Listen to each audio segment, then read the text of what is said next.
Please जाग जाइए, क्योंकि आप बहुत गलत रास्ते पे चल रहे हैं। ऐसे काम नहीं चलेगा, कंपटीशन से बाहर हो जाओगे।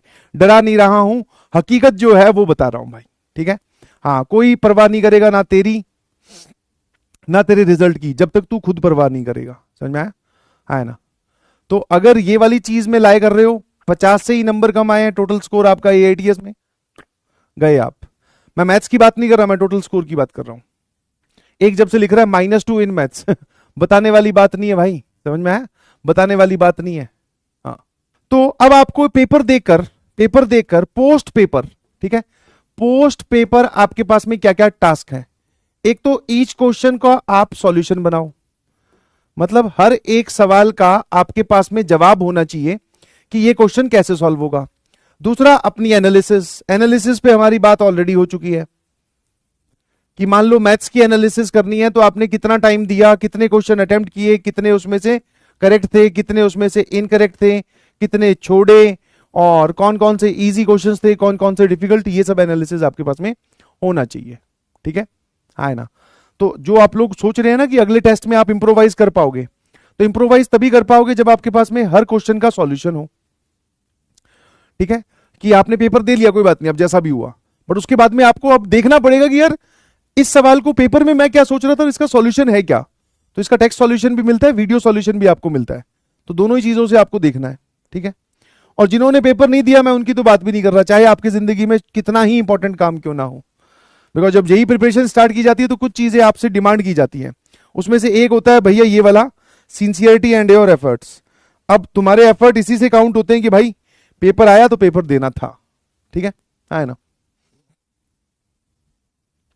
हाँ, क्वेश्चन की PDF रिजल्ट के बाद में मेरे ख्याल से आ जाएगी, सॉल्यूशन भी वगैरह सब आपको मिल जाएगा, घबराओ मत, ठीक है। हाँ, एनालिसिस कीजिए और फिर अब नेक्स्ट AITS की तैयारी में अभी से लग जाइए। Next AITS is our target. Directly target करोगे तो फिर इसमें हारोगे। अगर डायरेक्टली टारगेट कर रहे हो, बीच वाले अपने बैच के टेस्ट को नहीं देख रहे कि भाई अब मैं अगले AITS में फोड़ूंगा, तो ऐसा होता नहीं है, समझ में आया? और वैसे ही कुछ बच्चे डायरेक्टली JEE मेंस को टारगेट कर रहे होंगे कि सर इनमें कोई बात नहीं, मेरे कोई भी स्कोर आए, मेंस वाले में अच्छा ले आऊंगा। जब इनमें नहीं ला पा रहा तो मेंस में कैसे लाइए? तो पार्ट सिलेबस है, उसमें तो फुल आएगा। समझ पा रहे हो, नहीं समझ पा रहे हो? तो नेक्स्ट AITS कुछ नहीं होता, बीच में जो बैच वाले टेस्ट आए वो देने हैं, और साथ साथ में नेक्स्ट AITS में वही सिलेबस आएगा जो बैच के टेस्ट में ऑलरेडी आ चुका है। रिवीजन बढ़ा दो अपनी, पहले से तुम्हें डेट और सिलेबस सब पता है, लॉक्ड है, तो बस फिर शुरू हो जाइए और कोशिश करो कि टॉप 2000 में आप बने रहें, ठीक है ना? क्या मेरी बात समझ गए? ठीक है, एनालिसिस जरूर करना, दिस इज कंपल्सरी, ये कोई ऑप्शनल नहीं है, समझ में आया? और जो करता है उसको फायदा मिलता है, ये कंपल्सरी है भाई। जो जिस बच्चे ने एनालिसिस किया है उस बच्चे को फायदा मिला है। मेरी बहुत सारे बच्चों से बात हुई है जो सिलेक्ट होकर बहुत अच्छी IIT में, बहुत अच्छी ब्रांच में, बहुत अच्छी NIT में पहुंच चुके हैं। उन्होंने यही बोला कि सर हम, क्योंकि आप आगे चल के इंप्रोवाइज करोगे किसको भाई? अपनी मिस्टेक्स को। कुछ बच्चों को निकल के आएगा कि सर मैथ्स में सिर्फ 30 मिनट्स दिए, तो बोले सर अगली बार टाइम मैनेजमेंट का ध्यान रखना है। बहुत सारी आपसे गलतियां हुई होगी, बहुत सारे क्वेश्चन ऐसे होंगे जब घर पे दोबारा आप उस क्वेश्चन की PDF को देखोगे तो आपको लगेगा ये तो सर फर्जी सवाल था, मैं इसके बारे में पता नहीं पेपर में क्या सोच रहा था, या मैं इस सवाल तक पहुंच ही नहीं पाया। तो ये सब जब आपको बातें फील होगी, रियलाइज होगी, तभी आप इन पे एक्शन ले पाओगे।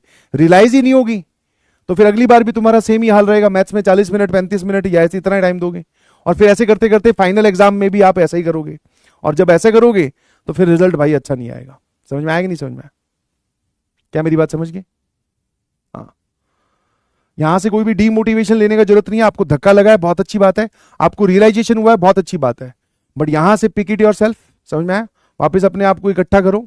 सारी चीजें वही हैं जो आपको पढ़ाई जा रही हैं, सारी चीजें वही हैं जो आपकी आंखों के सामने से गुजर रही हैं, सारी चीजें वही हैं जो एक टॉपर के लिए जरूरी होती हैं, बट आप नहीं कर पा रहे हैं। तो प्लीज जो भी कारण है उसको एलिमिनेट कर दीजिए। उसकी कहीं पर कोई अकाउंटेबिलिटी नहीं है कि पेपर सवाल, मतलब कुछ स्कूल में पेपर चल रहे थे, तबीयत खराब थी, ये सब चीजें कोई नहीं सुनता भाई। समझ में? हाँ, ठीक है, क्या मेरी बात समझ गए?